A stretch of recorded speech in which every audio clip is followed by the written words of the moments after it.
Hi friends, मी doctor Neha डोंगरकर. मी आयुर्वेदिक dermatologist आहे. आज मी तुम्हाला व्हिटिलिगो म्हणजे पांढरे डाग झालेल्या पेशंटची मानसिकता कशा प्रकारची असते त्याच्याबद्दल हा व्हिडिओ आहे. म्हणजे त्याच्याबद्दल मी माहिती सांगणार आहे. हा व्हिडिओ खूप महत्त्वाचा आहे. ज्यांनाही पांढरे डाग आहेत त्यांनी हा व्हिडिओ खूप काळजीपूर्वक ऐकावा, कारण ज्यांना पांढरे डाग आहेत त्यांची मानसिकता कशी असते आणि त्या कुठल्या कुठल्या वेगवेगळ्या फेजमधून जातात हे त्यांना माहिती असतं. तर आता मला गेली 30 वर्ष झाली मी पांढऱ्या डागाचे पेशंट दुरुस्त करते. पहिली गोष्ट म्हणजे पांढऱ्या डागाचे जे पेशंट आहेत ते बऱ्याचदा डायरेक्ट आयुर्वेदिक ट्रीटमेंटला कधीच येत नाही. ते बऱ्याचदा वेगवेगळ्या ट्रीटमेंट्स करत राहतात आणि शक्यतो त्यांना भरपूर स्टेरॉइड खाल्ल्यानंतर मग वाटतं की आता हा तर वाढतच चाललाय, तर मग आता आपण बघूया आयुर्वेदिक किंवा होमिओपॅथी ट्राय करून त्यांनी बरं होईल का.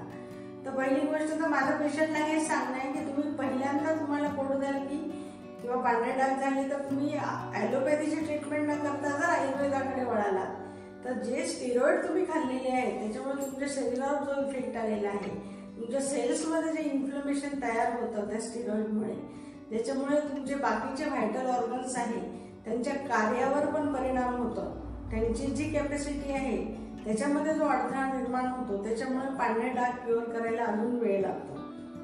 तर जर तुम्ही स्टेरॉइड किंवा ज्या कुठल्या ट्रीटमेंट्स तुम्ही करून येता आणि मग खूप उशिरा आयुर्वेदाकडे वळता आणि मग मात्र आयुर्वेदाकडून खूप एक्सपेक्टेशन असतात पेशंटची की हा तर पहिल्याच महिन्यापासून चेंज व्हायला पाहिजे, पहिल्याच महिन्यापासून डागांमध्ये फरक पडायला पाहिजे किंवा 3 महिन्यातच पूर्ण क्युअर व्हायला पाहिजे, असं नाही. ही मानसिकता पहिली तुम्ही बदला आणि ती मानसिकता बदलण्यासाठी तशी मानसिकता का बदलायची ह्याची कारणं पण तुम्ही समजून घ्या. आता पांढरे डाग हा मल्टीफॅक्टोरियल डिसीज आहे. हा काही कुठल्याही एका कारणाने होत नाही. जसे की फॉर एक्झाम्पल मलेरिया झाला तर तो मलेरिया कशामुळे येतो हे सगळ्यांनाच माहिती आहे. त्या कारणामुळे मलेरिया झाला, त्याचा इन्क्युबेशन पिरियड असतो, मग तो त्याच्यानंतर 3 ते 5 दिवसामध्ये बरा होतो. फारच एखादी 100 केस असते की ज्याला जास्त सिव्हिअर मलेरिया होतो. तर हा आजार असा आहे जो नोन आहे सगळ्यांना. तसं पांढऱ्या डागाचं नाही. पांढऱ्या डागामध्ये मल्टीफॅक्टोरियल डिसीज का म्हटलं जातं, त्याच्यात तुमचे न्यूट्रिशन सप्लिमेंट तुम्हाला जे आहेत ज्याची गरज ते तुमच्या शरीरामध्ये त्याची कमतरता असू शकते, तुमची जेनेटिक हिस्ट्री असू शकते, तुमच्या फॅमिलीमध्ये कुणाला तरी असेल, तुमची स्ट्रेस लेवल खूप हाय असते, तुम्हाला इतर कुठले ऑटोइम्युन डिसीज झालेले असतील, तर या सगळ्यांनी मिळून पांढरे डाग तयार होतात. तर मग हे पांढऱ्या डागासाठी तुम्ही जेव्हा डॉक्टरकडे येता म्हणजे आमच्याकडे येता तर तेव्हा आम्हाला ती कुठली कारणं आहेत ती पहिली विचारात घ्यावी लागतील. त्यातल्या प्रत्येक पेशंटला सगळीच कारणे इन्व्हॉल्व असतील असं नाही. काही कारणं अननोन पण असतात जी डॉक्टरांच्या लक्षात पण येऊ शकत नाही. तर अशा प्रकारे हे पांढरे डाग तुम्हाला झालेले असतात. मग जेव्हा अशा प्रकारे पांढरे डाग झालेले आहेत तर तेव्हा त्याला वेळ लागणार की नाही, ही मानसिकता पेशंटने ठेवायला पाहिजे की मला आता ह्या डागाला जर मी आयुर्वेदाची ट्रीटमेंट करतो तर 1 वर्ष तरी कमीत कमी द्यावी लागेल. 1 वर्षात मी बरा होईल किंवा कदाचित 1.5 वर्ष पण लागेल.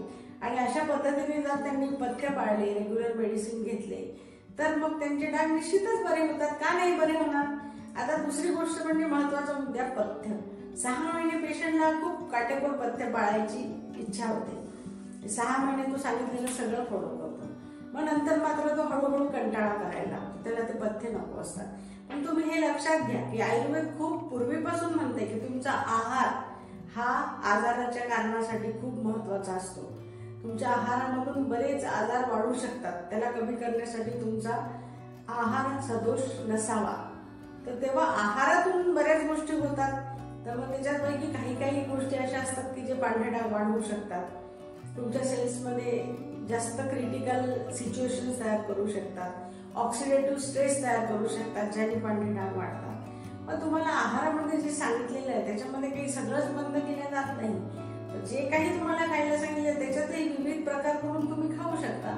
मग तर तुम्ही जर ते पथ्य पाळले, तुम्ही आनंदाने जर ते सगळं अडॉप्ट केलं की नाही मला पांढऱ्या डागातून दुरुस्त व्हायचंय, मी दुरुस्त होणार आणि मला माहिती आहे की मी दुरुस्तच होणार आहे आणि मी सांगितलेलं पथ्य पाळेल तर पांढरे डाग लवकर जातात.